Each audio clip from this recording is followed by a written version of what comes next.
Hello and welcome to the debate. I'm your host, Maqbool, with you at PTB World. In today's show, we're going to be taking a look at two important stories. The first is going to be the call for an APC, an all-parties conference that Prime Minister Shehbaz Sharif and his government has taken in light of the recent surge in terrorist activities. And of course, something that is important in terms of moving forward with the earlier announced Azm-e-Istikam. And this is important not just, of course, for the federal government, but all the provinces and all the political parties as well. And therefore, everybody's presence and attendance on the table was something that was of utmost importance, and this is something that will be planned after the Prime Minister's return from Kazakhstan, in which of course he's attending the SEO summit, and after his return a date and time will be decided. But we've seen, of course, that this APC is important in order to take the initiative forward. We've seen previously also that an APC in Pakistan with regards to the same issue had been taken many years back, and this of course resulted in victory for Pakistan in the fight against terrorism. And even now, given the current circumstances and the new wave of terrorism that the country is dealing with, it is important to take into cognizance all the different political parties and bring them on the same table. The earlier Azm-e-Istikam's announcement was met with opposition from the Sunni Ittihad Council and Jamiat Ulema-e-Islam, and this is of course something which is going to be important now moving forward as to how exactly will these parties respond. We've seen that the Sunni Ittihad Council, or the PTI founder, has spoken about the party's attendance and said that they will be there as observers, and they're doing it only for the benefit of Pakistan. And so it's going to be important in terms of how well these political parties will be able to align themselves on this front, and how exactly will then Pakistan be taking this resolve forward and making sure that we are fighting the menace of terrorism on the same page with zero tolerance for any terrorist group. So this is something that we're going to be discussing in our show today and try and understand what exactly will be the outcome of the APC, and how then will it shape the future of Azm-e-Istikam and what Pakistan hopes to achieve out of it. Our next segment is going to take a look at the international arena, where of course the elections in the UK are something that have hit the headlines, and we've seen that the Labour Party in the UK has won by a vast majority, and of course they've had an emphatic victory, something that no political party in Britain has seen for quite some time now, and this is taking over from the Conservatives, and this is then of course going to be shaping up the future course of action and politics of the country. What exactly were the factors that led to this victory? Was it more so the Conservatives' fault than the Labour's own victory? And then of course in terms of the factors in which decided the different voters and the way that they actually opted for the Labour Party are also going to be important. And then of course moving forward, the decisions that are going to be taken by the UK, particularly in terms of Brexit, and then of course with the cabinet formation as well, are going to be important in terms of discussing the future of UK, and then of course how that will shape international politics. That is going to be our focus in the second segment of the show today. For this and more, as always, in the studios, I've been joined by senior analyst Farrukh K.Pitafi and Raja Faisal. We've also been joined online on our first segment by Brigadier Retired Mr. Waqar Khan, who's a senior analyst. Thank you very much, Waqar sir, for joining us and being a part of the discussion. And I'm going to start with you, because Azm-e-Istikam, of course, is a very, very important aspect, especially when we talk about our fight against terrorism and what all Pakistan needs to do on this front. But I also want your take then on the initiative of an all-parties conference that the government has announced, and especially given the current circumstances, the kind of polarity or friction that we see between different political parties, and what has been going on between these political parties for quite some time now. What hopes do you have from this APC, and what exactly can it bring to the table, especially when we talk about the fight against terrorism? It's not the first time we're having this, or that we've been able to achieve consensus on this front. Everybody agrees on the importance of the fight against terrorism, but will we be able to align everyone on the same page regarding Azm-e-Istikam? Yeah, I think as far as Azm-e-Istikam is concerned, it was surprising that parties reacted when it was announced in a special Apex committee meeting. And so then you had, basically point scoring, trying to twist the basically Azm-e-Istikam strategy. And mainly it was to basically, I would say, political point scoring and nothing substantial. I am surprised that for last 1.5 years, we had the same policy. And if you go back right from NAP 1, National Action Plan, after I think APS attack, when NACTA and all that was created, and there were, I think, more than 20 points with consensus, including the PTI at that time. Then you had NAP2, which was reflected in the National Internal Security Policy, which was again issued by the PTI government, and there were 14 points. And the current, I think, as Mr. Kam, is the reiteration. It's always, when you have resolve, you got to give it identity or name, because then you're trying to basically focus. Even I would say, Kisan card or, Benzi income support program, these are the name given which show the resolve that you're going to follow certain plan and strategy. So that was all, I think, what Azmi Istikam had. And unfortunately, because the word operation was there, and again, if it was there, like I can count 36 operations done by India in last 7 years, including evacuation of their students from Ukraine or from Afghanistan. Some of the people were known as Operation Ganga Shakti. It doesn't mean that Indian military or air force was going and bomb Afghanistan. Basically, civilian airlines were used. It was again coordinated by the military and their foreign office.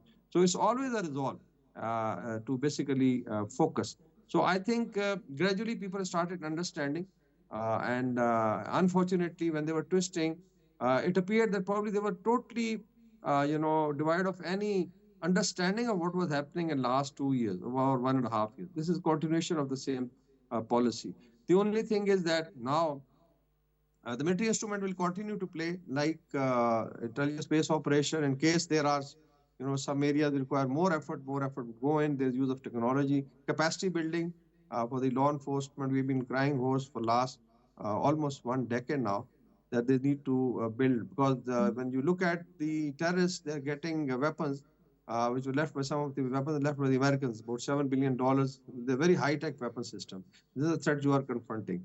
Then, of course, is the political ownership, which is most important. Although, as Mr. Kam is going across Pakistan, entire spectrum, but mainly fight is going on in two provinces, bordering provinces. And there are reasons, because Afghanistan was occupied and change of governments in last 40 years and two superpowers came, people don't realize. So basically it's the political resolve. Government of Balochistan, government of Khyber Pakhtunkhwa and federal government has to own it. Ministry of Interior has to own it. Civil administration has to own it. And then of course is the legal aspect. We do need, our legal system is based on 1880s British common law, which was imposed in United India at that time.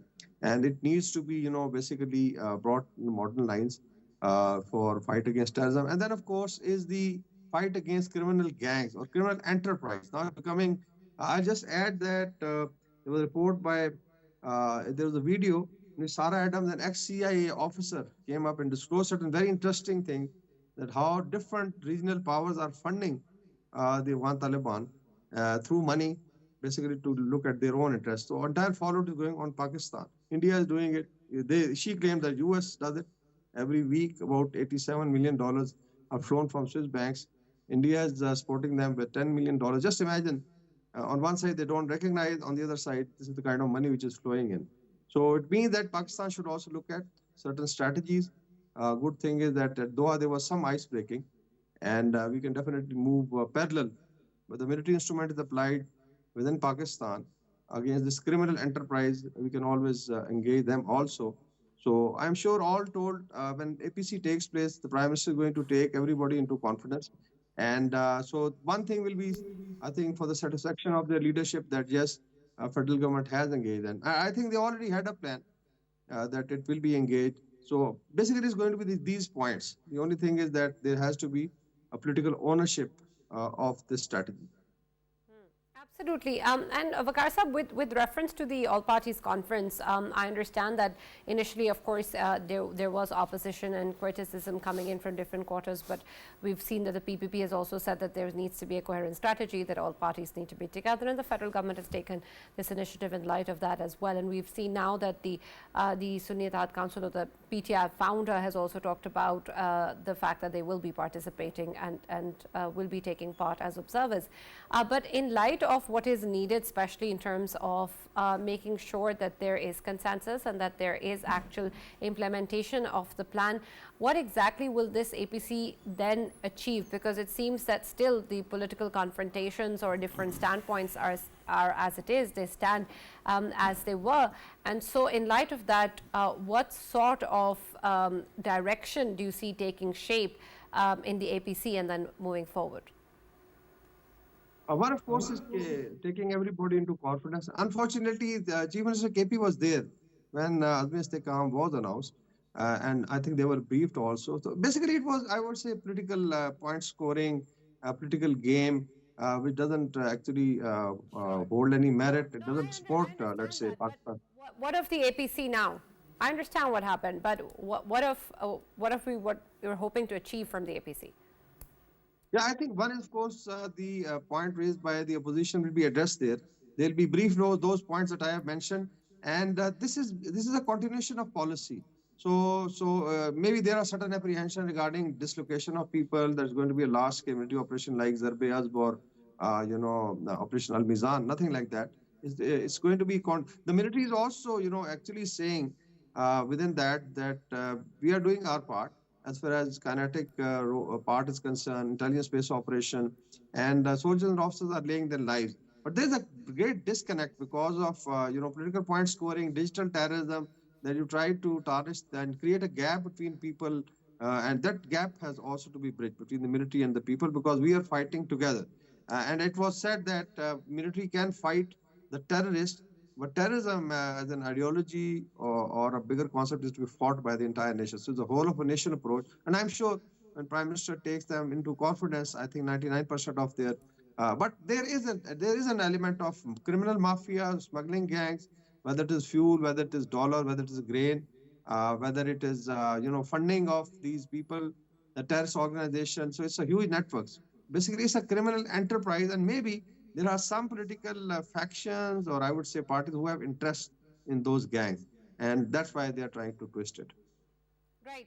Faisal, I want your take on that as well, because of course we've seen what the party's stance has been previously, and we've also seen that both the military and the government have clarified that this is not a military operation, that this will not result in the displacement of people, and this is not part of any new action that is going to be taken on ground by our military forces. And so while all of that has already been clarified, I understand that the parties are still asking to be taken into confidence or to have the parliament also engaged. I still want to understand what exactly is sort of left to clarify or left to reassure when we talk about Azmi Istikam or the operation or the fact that there is a need to fight terrorism. Aren't all of these very clear and obvious things? Yeah, so now obviously, if we look at one party, PTI itself, it is facing internal problems. Of course, when we talk about their hierarchy, it is not clear who's what and what responsibility they have been given. And if we talk about their KPK's CM, he was, as Brigadier Waqar rightly pointed out, that when Azmi Istikam was actually put forward on the table, he was there on that table and he agreed at that time. But later on, of course, when he came out, there are many mouthpieces outside of PTI who keep on narrating their own thoughts related to different policies which are coming forward. And in that context, many voices, they were anti-voices, and they kept on saying, as earlier mentioned here, that it would be a full-fledged, an operation that would create, IDPs, and once again we will go through the same circle, and that would create troubles for people who are inhibiting there. So this was all wrong. I mean, there was a misunderstanding on behalf of PTI's leadership that is outside and presently they are the ones who are actually spokespersons for on behalf of PTI at this hour, and they have been making speeches in parliament as well related to it. But heartening is to see that their leader Imran Khan, he has actually accepted the invitation that they will be sending their representatives. Why I'm so happy on this? Reason being, this security is something else. Security is of the whole country, and it should never be politicized. I mean, we have been advocating in this program as well previously that this aspect of fighting the terror, it shouldn't be of any political party. it should be considered as the whole country fighting against it. As Brigadier Waqar rightly pointed out, that there are voices on social media, on different podiums that are anti army and anti operation, who are constantly, of course, maligning military and its efforts which are being delivered day and night to make Pakistan secure.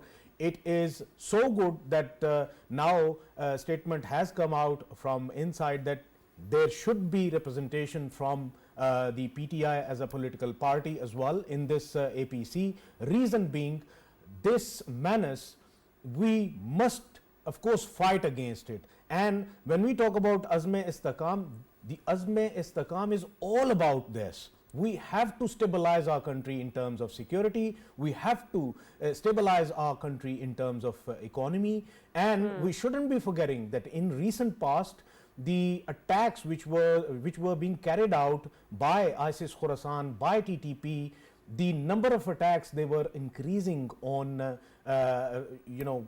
on our CPEC related projects and on the Chinese citizens as well. Why? There is only one reason. Everyone knows that CPEC is going to be backbone of Pakistan's economy in coming future, and if we talk about Gwadar port, it is going to be the pivotal point in the Arabian Sea, and that is why there is a matter of urgency to, of course, implement Azm-e-Istehkam so that we can stabilize our internal security as well as any threats which are being faced from our western border. And we shouldn't be forgetting, as Brigadier Waqar rightly pointed out, that investment and the funneling money is actually taking place from our eastern border. Of course, RAW is putting money in there to engage Pakistan on another front, and that is the western front, because India itself is facing two fronts, one from Chinese side, one from our side. So they want to engage Pakistan on the two front so that Pakistan be kept busy on the western front and it can ignore the eastern front. Let me be clear on this. India can dream about it, that Pakistan will be engaged on the western front and forget about the eastern front. This will never take place. I mean, whenever there will be a point where India would try to do something on the eastern front, I mean, we'll forget about everything and we'll give a blow like we did back in 2019. That's what kind of reply we would always give. I understand that, and we'll talk more about that. And the only problem right now is originating from the western front, and that is, of course, funded by India. We must counter it, and all of the political parties, they need to join hands in that. Right, absolutely. And while we, of course, need to go there and also understand what sort of dynamics will exist, we're going to come to that also in detail later as well. But Farrukh, I also want your take first as to how the different political elements are going to take shape, especially when we talk about the APC. But also, in light of what we understand from Azm-e-Istehkam so far, I also want to understand further in terms of what it is and what it entails, because while we talk about how it's not a large-scale military operation, it's just sort of an increase or something that's scaling up of an existing structure, existing intelligence-based operations and other measures that need to be taken to fight terrorism. What exactly is then this APC all about, and what sort of aspects will it cover then? Because it seems that without even perhaps putting this nomenclature or this label, this act of increasing intelligence-based operations or increasing efforts against terrorism could have easily been done without this, or perhaps without the APC as well. Right, Sana, thank you very much for the question, and I think that you and I both are of the same mind regarding APC. Help me actually understand or solve this riddle about consensus building. Pakistan has been fighting terrorism for what, more than 20 years now, and actually 22, right? And in that war, repeatedly Pakistan has lost a lot. It lost a prime minister, former prime minister. It lost many senior politicians, every walk of life. senior officials as well, including And generals as well. I was coming to that. If you want to finish the argument, please do. No, I just wanted to add. Okay, yeah. I just mentioned journals. But regarding all of that, the biggest question in my mind, when I look at media and when I look at politicians of this country, they all come from the same factory. Pakistan repeatedly had military takeovers, right? Pakistani state infrastructure is heavily influenced by the state's own image. So I want to understand, why is it that these politicians that actually came from the same orientation cannot agree on the basic facts, right, or terrorism? Similarly, Pakistan's media, all the anchors, I mean, if you switch on television and you keep on flicking between 60 channels or 70 or whatever the current number is, all the anchors have been actually groomed by the state itself, and yet they can't actually pay the kind of lift service that is needed to fight terrorism. The question then is, what is wrong? There are two possibilities. One, it is called Stockholm Syndrome. I think PTI, Maulana Fazlur Rahman's party, and certain anchors also have this Stockholm Syndrome. They are suffering from this condition where you start actually bonding with your own assailants, right? This is number one. Number two, because these people are being informed by whom? These people are being informed by the state infrastructure. Now the question is, there is another term called going native. Now my concern is that Pakistan had almost wiped the terrorists out of the country, and then PTI's government came and it conceded so much ground that these people came back. Why is it that no one from the intelligence side, no one from the local police side or Home Ministry actually raised flags at that time? So is it possible that there are people who have gone native and who are actually sympathizing with the enemy? So with all that in mind, now the question is, as was pointed out by Brigadier Saab, that there was a consensus document called National Action Plan. After that, we saw first the National Internal Security Policy that was actually presented by Chaudhry Nisar. After that, we saw PTI's National Security Policy as well. So all these documents also have consensus, and they build up the same point, that the country's land should be secured and the people should also be secured, that nobody can attack them. Why is it that our politicians, our media, who are part of the same spectrum, cannot be explained without actually resorting to these big events like APC or other consensus building exercises? This is my question, and I haven't been able to find an answer. Now, regarding the quality of operation or whatever it is, I keep on telling you that National Action Plan that was revised in 2021 actually spoke about many things. Economics, particularly leveling up of the merged areas, and your provinces have not been able to let go of the kind of financial resources that were needed to leveling up of or integration of those areas. Then there are legal questions, that your judiciary is not empowered with the kind of laws that are needed. And then judiciary's own structure is also questionable, especially lower judiciary. So with all those things, you have to work in tandem. But the only exercise, and this is really what is frustrating me, is that we seem to have this curse of Sisyphus, that we keep on building consensus on, and all of a sudden everything goes away. Why would that be? Somebody has to explain that to me. Somebody has to explain it to the people of Pakistan who keep on suffering because of these butchers who keep on killing the citizens. And finally, our religious elite. Just imagine, this war started ages ago, and it took them 10 years to declare suicide bombing haram when in Quran and Hadith it is clear that suicide, the first word of the two, is haram. And there is no negotiation on that.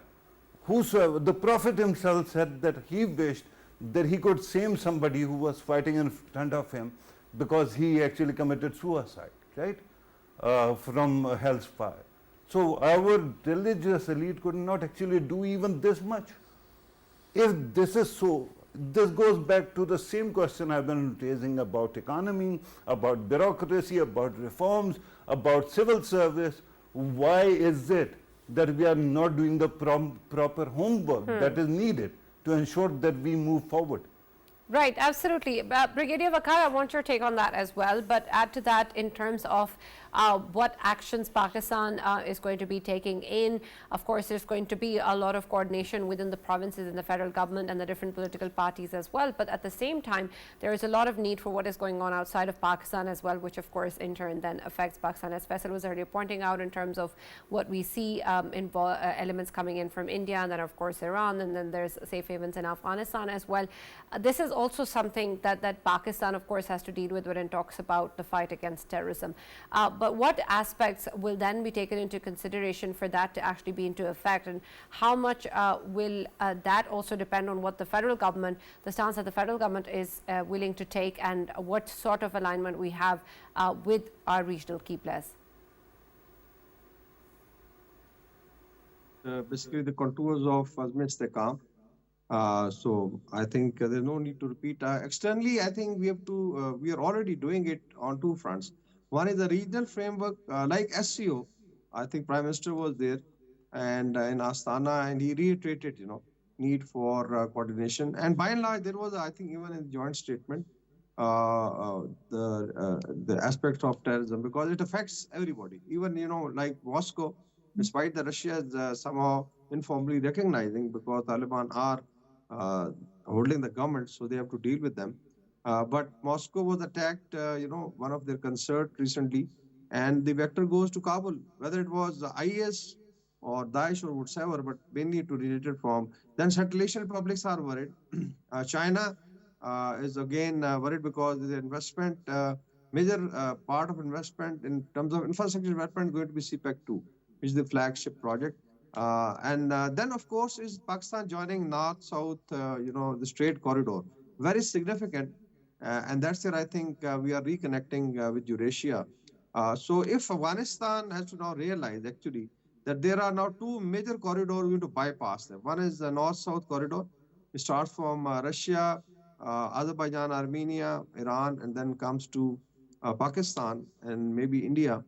And then is basically CPEC, which is China-Pakistan Economic Corridor. So Pakistan actually is the conduit, or the Russians call it zipper of civilization, because it's not only economics, but also civilizational link.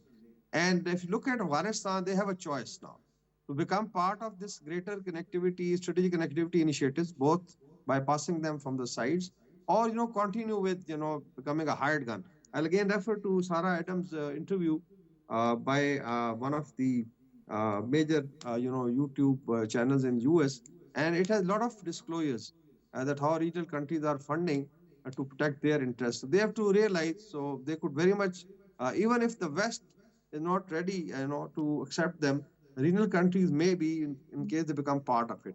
And there is win-win situation for everybody. Now, there is also a question of Afghanistan, people of Afghanistan, not the government. For 40 million Afghans and staring at hunger and power shortages. You saw what the performance of Taliban government in the floods. They need help basically for infrastructure development and women rights and all that. So in case, I think the SCO forum and the regional forum like Moscow format, then of course there is a triangular mechanism: Pakistan, China, Afghanistan, then Pakistan, Iran, Afghanistan, and then Pakistan, Central Asia, Afghanistan. And there is a great prospect of Afghanistan becoming a conduit in getting linked with the rest of the world. And I'm sure they'll get benefited even in terms of recognition. So this is a big question left to them. They can take couple of $1 million and become part of a mechanism which is the hired gun. But the other option is strategically benefit them and their people. And I'm sure gradually Pakistan will be able to, and region will be able to push them. And inshallah, we'll be able to overcome militancy. Absolutely. and terrorism. Thank you very much, Brigadier Waqar, for joining us and being a part of today's discussion with regards to, of course, our fight against terrorism and what the federal government hopes to achieve from the APC. We're now going to be shifting focus to the British elections, and of course, this is something that has been the talk of the day today, and this is important, especially in terms of what the future holds and what sort of victory we have seen. And Faisal, I want your take first on the victory of the Labour Party, of course, and what you see in terms of what happened and what transpired, and the way that we have seen people vote for the Labour Party, and the way that the Conservatives campaign lacked, and perhaps their performance was also judged quite critically. What do you have to say about what the elections have shown about both the parties, and then of course the future of UK's politics? Yeah, so now obviously if you look at the current election, first of all the results were written on the wall, reason being the infightings and sort of internal troubles of Tories, Conservative Party. They have been facing lots of problems in recent times. Of course, selecting the leadership and whoever comes in, of course, they had expectations that expectations were not met. Then the situations were quite dire in whole Europe regarding the energy crisis, and they had to deal with that as well. Overall inflation, it was hit, and overall household, it was hit. NHS services were hit, and in the midst of all this, of course, it was expected that Labour Party would be, of course, popping back once again. I personally wasn't expecting that they will be getting above 412, 400, and obviously they've got 412. It keeps on reminding me of Ab Ki Baar 400 Par of Modi. Here it was really 400 par, and of course it was remarkable on behalf of the Labour Party. And at the same time, there are SNP, it performed really well as well. And no, it did not. SNP actually was gutted. Lib Dems did. Liberal Democrats, they gained back momentum. And by the way, you can shut me up if you want. Yeah, I won't mind. Yeah, well, then what happened? I mean, if we currently look, there are expectations from Labour Party, expectations related to Europe, expectations related to Middle East as well. There are challenges which are being faced internally, domestically as well. People are expecting that NHS would be, coming back to the old days, and then inflation, it needs to be controlled, and there are plans that Labour Party is having. And the first speech made by Keir Starmer, the Prime Minister, that is, of course, showing it all, that they have the plans. They have the plans related to fighting the energy crisis as well. To me, I think when it comes to Europe itself, they want to, of course, reach to a conclusion of Ukraine crisis, because Ukraine crisis is the crisis that has actually affected whole Europe, including UK. And if we talk about Middle Eastern crisis, it is there, and that too will be sorted out by the current Labour government. And already I'm hearing about the vibes that the attacks in Yemen, they will be increased. Reason being, there, the piracy of Yemen, it is affecting whole Europe, including UK. So there are clear indications that there is an operation which will be, of course, hypened up on Yemen, and the so-called Iranian proxies, they will be, of course, under the radars. And if we talk about Middle East, especially about Gaza crisis, there will be, and I'm expecting an end to Gaza crisis in coming months, and that too for the better. And of course, these are the challenges which they are going to deal immediately.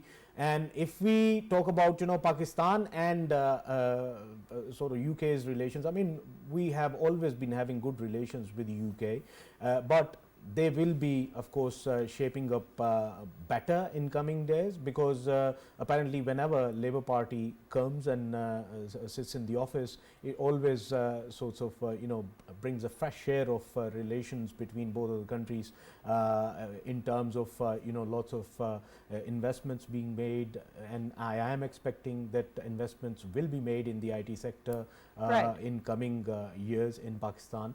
And of course, we have long-term relations in terms of Pakistani students going in there, and then Pakistani professionals getting jobs in there, and that will be, of course, enhanced in coming days, coming months, coming years. But overall, the picture is not that easy to start with for Keir Starmer. But I'm just keenly waiting for the time when he starts. He has started, but in coming days, of course, the results would be shown, and I'm anxiously waiting for the time when he comes up with all of these decisions. Absolutely. Farrukh, I have a three-pronged question for you. One, you spoke about before the show, we talked briefly about the cabinet formation, talked about what a wonderful job the new Prime Minister has done. So I want your perspective also on that, in terms of why exactly is the cabinet going to be good, and what sort of aspects are important, and how will that affect UK's politics? What are the biggest challenges that the Prime Minister will be facing internally in terms of what UK's own politics presents to him and his cabinet?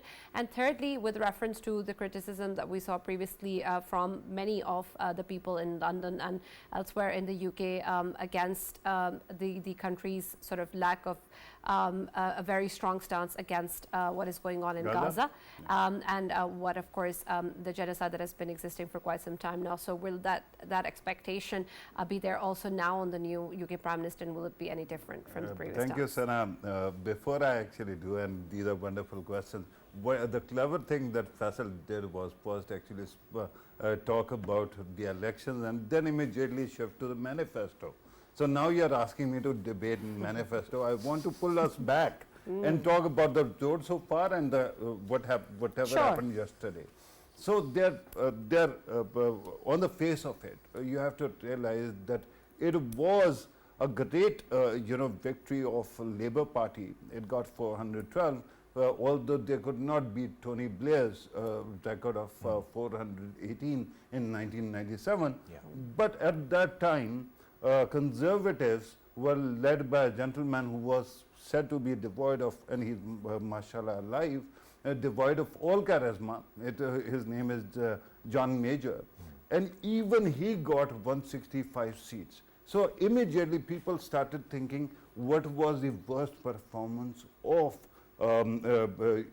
Conservatives in history? And they immediately went back to 1831, right, when they had something like 200 seats. But this time, this situation is such, 120 seats is the worst record ever of Conservatives.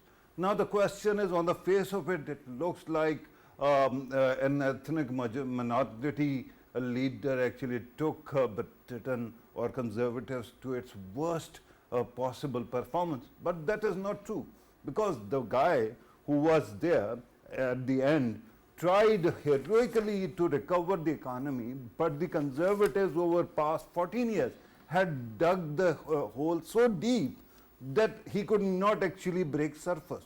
Right? And let me give you a quick refresher about how it went and how it was. It starts with David Cameron. David Cameron immediately started with the gutting of NHS. Faisal just mentioned NHS in the name of austerity drive. He destroyed the public infrastructure. Then the gentleman actually goes for what? He goes to Brexit and loses it and loses his own job because he has to retire. Then comes Theresa May. Theresa May could not do justice either to, Brexit.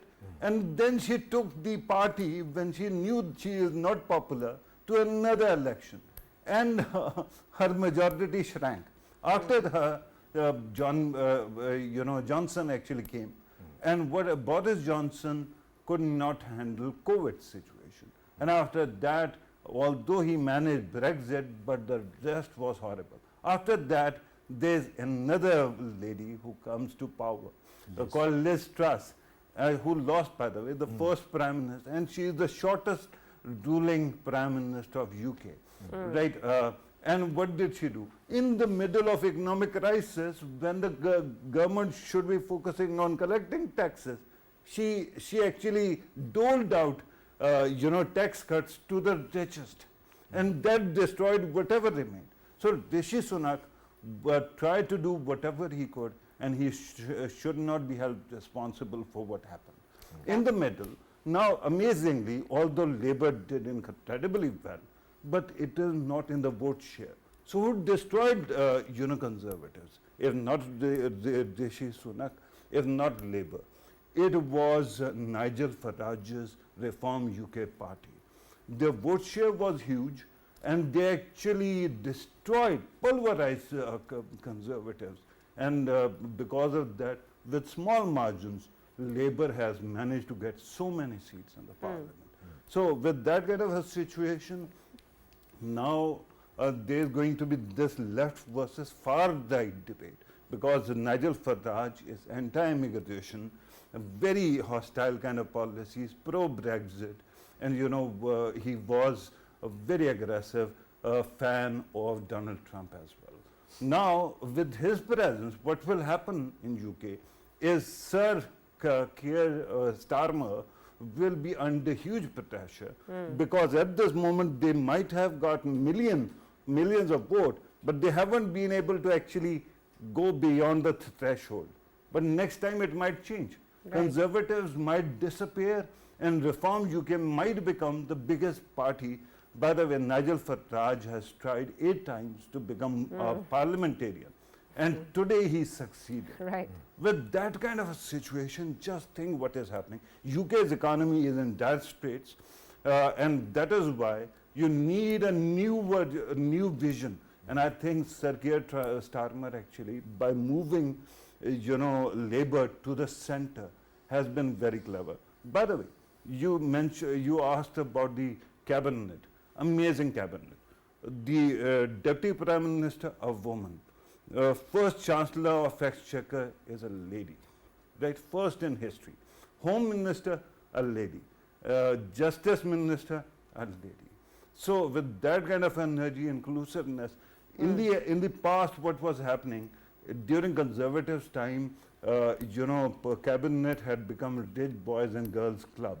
Now what is happening is that almost 80% of the cabinet that has been constituted have studied in public schools, not private schools. Right. So they understand they are the salt of earth people, and they can actually shore up the country. And Reform is such that their project is such that they are going to bring in foreign investment into social sector rather than destroying everything. Right, absolutely. Thank you, Farrukh, and thank you, Faisal, for joining us and being a part of the discussion. And of course, we'll have more to talk about, but after the weekend, have a nice one. We'll now see you Monday.